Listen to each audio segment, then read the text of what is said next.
5 بندروں کو ایک پنجرے میں رکھا گیا اور ساتھ میں ایک سیڑھی تھی جس کے اوپر کچھ کیلے رکھ دیے گئے۔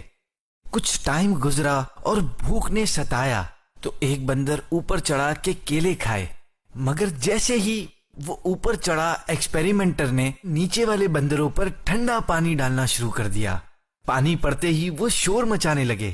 شور سن کر اوپر جانے والا بندر بھی گھبرا کر نیچے آ گیا۔ جب 5-7 بار ایسا ہی ہوا تو سب بندر سمجھ گئے کہ water comes when ever we گو اپ۔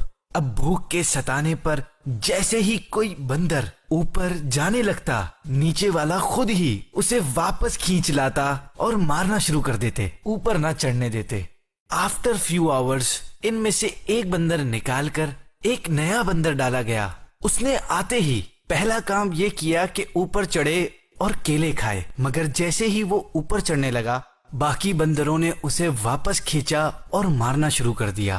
وہ پریشان تو ہوا مگر کیا کرتا، چپ چاپ کونے میں جا بیٹھا اور دیکھتا رہا کہ جب بھی کوئی اوپر جاتا اسے مارا جاتا ہے۔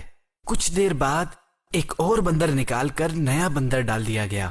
اس نے بھی آتے ہی اوپر چڑھنا چاہا تو اس کے ساتھ بھی یہی حشر ہوا۔ But now it was an interesting scene کہ مارنے والے میں وہ نیا بندر بھی شامل تھا جس نے پانی والا منظر کبھی نہ دیکھا تھا۔ یوں ہی ایک ایک کر کے سب بندر تبدیل کر دیے گئے، مگر معاملہ وہی رہا کہ جب بھی کوئی بندر اوپر چڑھتا اسے نیچے کھینچ کر مارنا شروع کر دیا جاتا، حالانکہ ان نئے بندروں کو معلوم تک نہیں تھا کہ یہ کام کیوں شروع کیا گیا تھا۔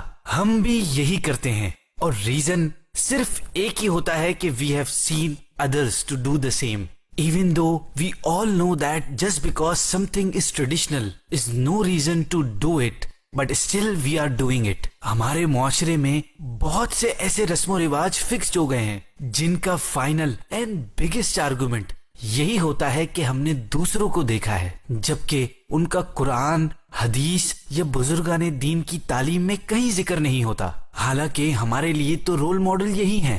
As Muslim, we are responsible for this کہ ہم جس راستے پر چلیں we have to confirm کہ کہیں ایسا تو نہیں کہ میں انجانے میں خدا و رسول کے مخالف راستے پر چل رہا ہوں۔